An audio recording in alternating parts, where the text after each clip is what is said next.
Bienvenue sur cette nouvelle petite vidéo. Aujourd'hui, encore trop de garages profitent de la situation. Je n'ai pas dit que tous les garages truandent. Ne me faites pas dire ce que je n'ai pas dit. Une minorité facture de manière abusive leurs clients. Et forcément, ça porte préjudice à toute la profession. Je vous invite alors à partager et à faire passer cette vidéo pour que chacun puisse s'équiper et parer ses fraudes. Faites passer aux amis, aux collègues qui eux-mêmes feront passer. Mesdames, messieurs, combien cela coûte de diagnostiquer une panne? Cela vous obligera à dépenser entre 5 et 6 euros. Alors, régulièrement sur les voitures, des voyants s'allument de défaut et en fait compte, il n'y a aucun défaut derrière.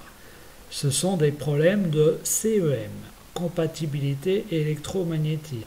Autrement dit, des parasites qui viennent faire cafouiller le système et afficher des défauts. Donc il suffit de les resetter, il n'y a rien derrière et c'est reparti. Donc un garage reset et voit si c'est reparti, si le défaut réapparaît, donc c'est vraiment une panne. Voilà comment on procède pour savoir si c'est un problème de CEM ou une vraie panne. Régulièrement, c'est des problèmes de CEM. Et le problème, si vous allez dans un garage mafieux, le souci, c'est contrairement au vrai garage qui va rien vous prendre, pour resetter juste le truc, lui va vous facturer un maximum comme si vous aviez une grosse panne. Et forcément, après ça fait douter et porter préjudice à toute la profession. Alors nous allons voir comment éviter cela et essayer de faire en sorte que le plus de monde puisse s'équiper. Donc c'est parti. Vous voyez à gauche une prise diagnostic qui vaut 5,90 euros. J'ai envie de vous dire, en souriant, c'est presque trop cher. Mais bon, c'est une blague. Ça correspond à la valise. La valise, c'est-à-dire ce petit module, vous allez le brancher sur une prise de la voiture, vous allez le connecter à votre téléphone à travers le Bluetooth et vous allez tester les défauts. Donc c'est tout bête. Donc forcément, vous allez devoir installer un logiciel. Alors, allez sur le système d'installation de logiciel et vous tapez OBD. Et là, vous allez avoir apparaître tous les logiciels. OBD Scan, OBD Diagnostic, OBD Test. Donc, vous en installez 3 ou 4 pour voir celui que vous préférez. Et vous pouvez d'ailleurs, sur le même truc, utiliser deux logiciels. Vous testez avec un au début et avec l'autre en fonction de ce dont vous avez envie. Alors ce système de OBD existe depuis un petit peu avant 1988 et s'est généralisé en 1990. Ça a 30 ans, c'est quand même pas tout nouveau. Ça aide bien les garages, c'est clair. Alors OBD, On-Board Diagnostic, voilà, c'est la traduction, le diminutif. Donc dans votre voiture, pour voir où se trouve la prise, vous allez tout simplement aller sur internet, taper par exemple Renault, Clio, et vous tapez OBD. Et généralement vous avez même de l'image. Et vous savez où est la petite trappe. Alors ça peut être une petite trappe, moi la Clio c'est une trappe. La capture, c'est un petit tapis de 5 cm par 10 cm à soulever, donc encore plus simple. Donc voilà, et vous connectez votre module, donc on va voir comment réaliser tout ça. Donc connexion du Bluetooth, vous connectez votre module, mais par contre vous mettez le contact on, vous enquillez la carte à fond, c'est pour ce que vous avez. Parce qu'il faut que le contact soit mis. Et là, vous faites la connexion Bluetooth. La première fois, il vous demandera un code d'accès. Alors, tous les systèmes Bluetooth neufs ont pour code d'accès soit 1, 2, 3, 4, soit 4, 0. Donc, le mien, c'était 1, 2, 3, 4. Peut-être que le vôtre, ce sera 4, 0. Vous en testez un. Si ça ne marche pas, vous testez l'autre. Et ça va fonctionner. Ensuite, vous êtes dans le logiciel, votre logiciel, et vous allez choisir votre voiture. Renault, allez vous déplier encore, Clio, et après, si c'est une version où il y a eu deux modèles, enfin si ce modèle-là a eu deux versions, il y aura deux dates, de telle date à telle date et de telle date à telle date. Donc vous choisissez la vôtre, et après, vous lancez le diagnostic. Donc le diagnostic, S'il y a un voyant vert, souvent il y a un voyant vert, c'est que tout est passé. S'il y a un voyant rouge, vous cliquez sur le rouge et là on vous dit par exemple problème d'ABS par exemple, ou problème de SP. Donc déjà, même si vous ne savez pas ce que c'est, vous allez voir sur internet, vous allez vite comprendre. Et ça, voilà. Et quand vous lancez le diagnostic, si vous êtes à l'arrêt, forcément il va vous mettre certains diagnostics n'ont pas pu être faits. C'est logique, hein, si on veut faire une montée en température, il faut que la voiture tourne, etc. Donc ne vous inquiétez pas si vous avez ce genre de message. Donc certains logiciels en plus permettent de l'enregistrement et on va voir alors comment servir de l'enregistrement, c'est assez simple. Et puis là c'est poussé, hein, donc faites un enregistrement pour de la température, du courant, de la tension sur n'importe quel capteur, donc c'est très intéressant. Donc moi je vous invite à passer dans mon garage et on va tester ce petit module. Donc c'est parti, nous allons utiliser Incarl, voilà.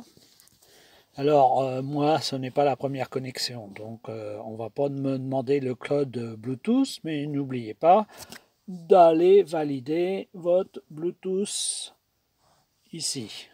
Donc je enlève l'écran, on le retourne et on clique sur se connecter. Alors attention, il faut mettre le contact. Ça, et il faut bien penser à mettre le contact, et si le contact se coupe, retirer la clé et la réenfoncer pour pouvoir continuer. Voilà, c'est déjà connecté. Donc on voit, moi je vois le petit voyant qui clignote. Hein. Donc je vais aller dans erreur. Donc 5 tests verts, donc tout est OK. Et 2 tests incomplets parce que je ne suis pas en mouvement. La voiture n'est pas en mouvement, elle ne peut pas faire tous les tests, c'est normal. Donc diagnostic, je pourrais déplier, hein, ça va me servir à rien, on peut déplier. Ce qu'il a en vert et ce qu'il n'a pas pu faire, on s'en fout. Donc on va revenir en arrière. Et on va aller dans données actuelles. Donc données actuelles dans la base, on va aller au niveau de la batterie, je crois que c'est à la fin. La batterie, voilà.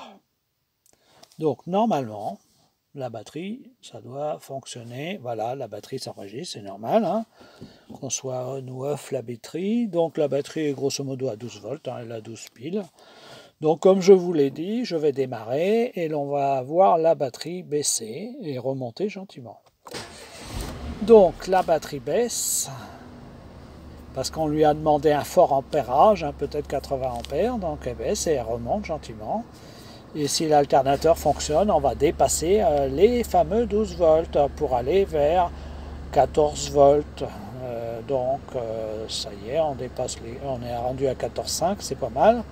Donc là, ça se stabilise. Donc on peut dire que l'alternateur, lui, fonctionne. Donc il n'y a pas de souci. Donc je coupe.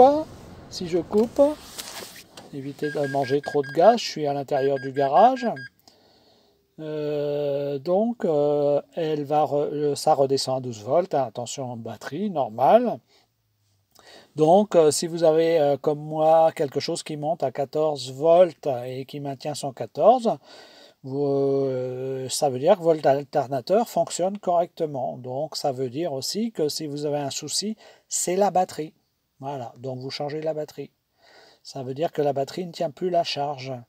Et quand vous avez des doutes, ne changez pas la batterie, allez voir si ce n'est pas l'alternateur, parce que beaucoup ont changé les batteries pour rien.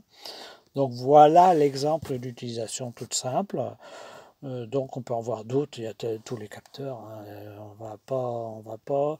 Qu'est-ce qui pourrait être sympa à aller voir pression, machin, non, purge, des capteurs d'oxygène, ça doit être avant le FAP et après le FAP.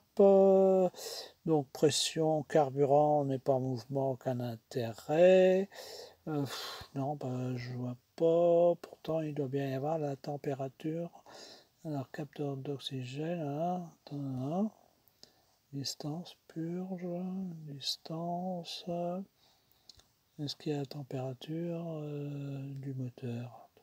Température d'huile moteur, donc ça c'est intéressant, c'est de voir si votre moteur chauffe. Donc voilà, et température d'eau. voir si la température d'eau est correcte, et si le moteur chauffe, c'est qu'il y a un problème de circulation d'eau, par exemple. Donc, on peut tout aller voir. Température d'huile. Alors, qu'est-ce qu'il y aurait d'autre? Il y a tellement de capteurs. Là, là, là, là, là, là.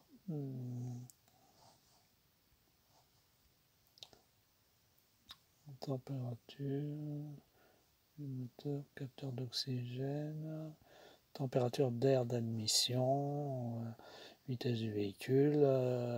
Donc la vitesse du véhicule, c'est voilà, carburant, température du liquide de refroidissement. Voilà, on va aller dessus. Normalement, il va nous donner une certaine température. Voilà, on vient de démarrer, donc il est qu'à 45. Hein. Mais là, vous allez voir le cycle de montée en température, le déclenchement de la, si vous restez à l'arrêt, le déclenchement de la sonde et du radiateur qui, au même moment, va faire redescendre la température. Au cas où la température ne redescend pas alors que vous entendez le ventilo, ça veut dire que vous avez un problème de circulation d'eau. Donc c'est la pompe à eau. Donc voilà comment vous pouvez vous-même définir certaines choses sans être mécano. Et les bricoleurs, eux, ça va les arranger. Voilà, donc c'est bon, je vais tout arrêter. Voilà, tout fermé. Hein, donc c'est à l'arrêt et je vais arrêter. Donc voilà, vous avez vu, pour se connecter, bon, le temps de la connexion, et après, vous avez un diagnostic. On a fait un enregistrement sur la batterie, vous avez vu comment fonctionne une batterie et son alternateur, c'est toujours intéressant. Donc vous allez voir des variations comme ça de tension, c'est impeccable. Donc vous pouvez diagnostiquer et réparer sans maîtriser. Changer de batterie, c'est aller dans un truc en lui demandant une batterie.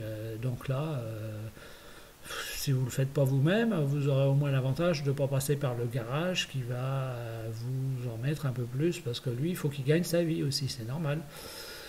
Donc voilà, j'espère que ça vous a plu et dites-le autour de vous parce que plus les gens seront équipés, moins il y aura d'excès comme ça. Donc voilà. Alors pour m'encourager, pour vous avoir aidé, vous me mettez un petit pouce, c'est gentil. Et moi, je vous dis à la prochaine.